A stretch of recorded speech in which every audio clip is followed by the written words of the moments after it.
Hey guys, John Hunter, your mortgage hunter, coming back to you again with another fake news challenge. This one, number 18, fact or fiction. So, there is such a thing as a no cost mortgage loan for purchasing or refinancing. True or false? So, answer quickly below if you can. And the answer is true. If you've bought or refinanced a home in your lifetime, pretty much in the last 20, 30 years, you know there's closing costs, right? Closing costs are a fact of life when you're financing real estate. You have to have an appraisal in most cases. There's title that's required, there's escrow, there is recording fees. Those are just some of the closing costs that we just can't avoid, right? Lenders have lender fees in most cases. Um, Taxes and insurance are required to be dealt with upfront or escrowed or both. So there are all these costs that most buyers will consider closing costs, right? Now, when you look at ads for no closing costs, it takes different forms, right? So it's a little smoke and mirrors here. So some of them are meaning there are no closing costs out of pocket, right? Like, so you don't have to come in with any money, but they're just adding it to the loan amount. Super common on refinances. So they're just adding the cost there. The costs do exist, so it's not really no cost. They exist no matter what, but they're adding to the loan amount. So that's not really a no cost. So also, a lot of times lenders will say no cost, and they only mean their cost, right? Which are only a small portion of the closing costs. Like ours are $1,400 of the total closing costs that can be $5,000, $6,000 at times. So ours is only a small portion, and so I could say, oh, I'll do a no cost loan, meaning there's no cost for us. And then it's easy to explain away that, oh, well, title's title and escrow's escrow and appraisal's appraisal. So that's not really, I think that's a little disingenuous when it's advertised in that way, but a lot of times that's what it means. Um, in most cases, if they're being honest, the way lenders do true no cost loans where they're not rolling into loan, somebody else isn't paying it, that the lender truly is absorbing the third party cost and sometimes even taxes and insurance costs on behalf of the buyer. The only way to do that and make it make financial sense for the lender is to bump the rate. So you take a slightly higher than the going rate. The credit that comes back associated with that rate pays the cost, right?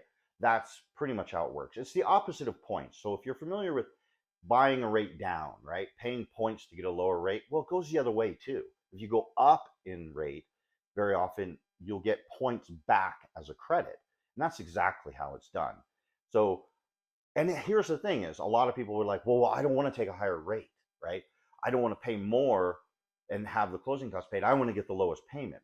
But realize payment and cost are hand in hand. You cannot separate one without the other.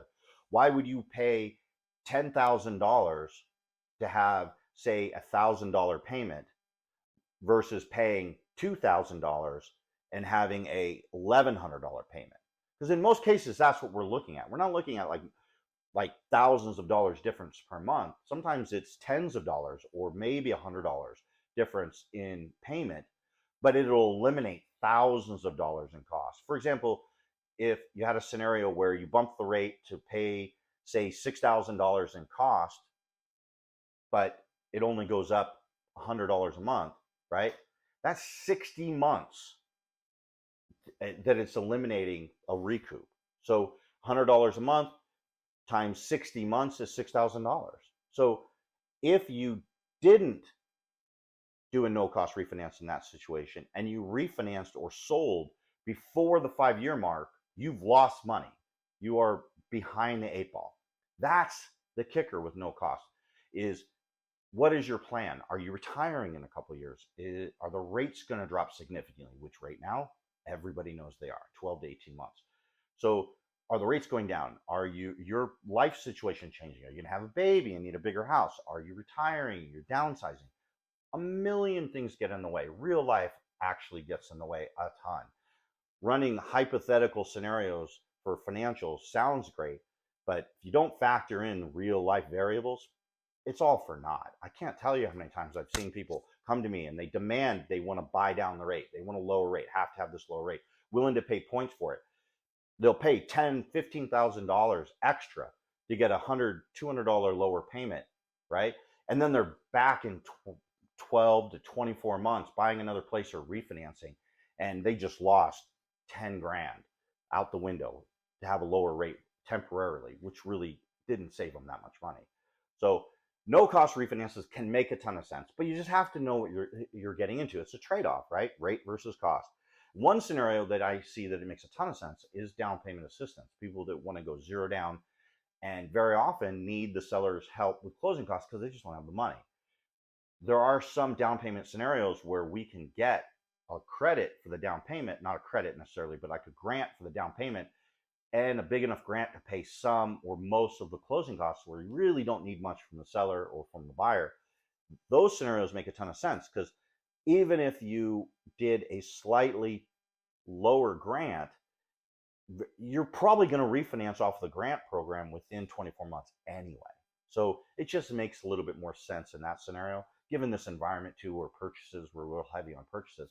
That is a great way to approach it from a cash flow perspective. And this is something I do with all my clients. I look at every scenario and I pretty much look at it like, what would I do? Asking questions like, how long do you plan on staying there? What are some of your goals? Where's your family at? That type of thing. You find motivations, and I can help people out and point them in the right direction, or at least give you options maybe you haven't thought of. So, hey guys, I'm back every week. Content like this. Also, rate update. There's a big one this Friday. PCE, which is the Fed's favorite, comes out once a month.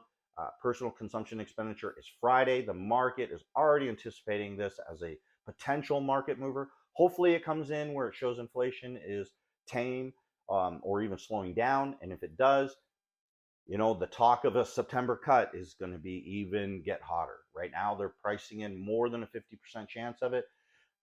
This could push that up to 80% this Friday. So, hey, come on back. I'm going to have a little clip in the afternoon, like I do every Friday, showing you where rates are. So please like, subscribe, and follow. John Hunter, your mortgage hunter, coming back to you every week with this content and more.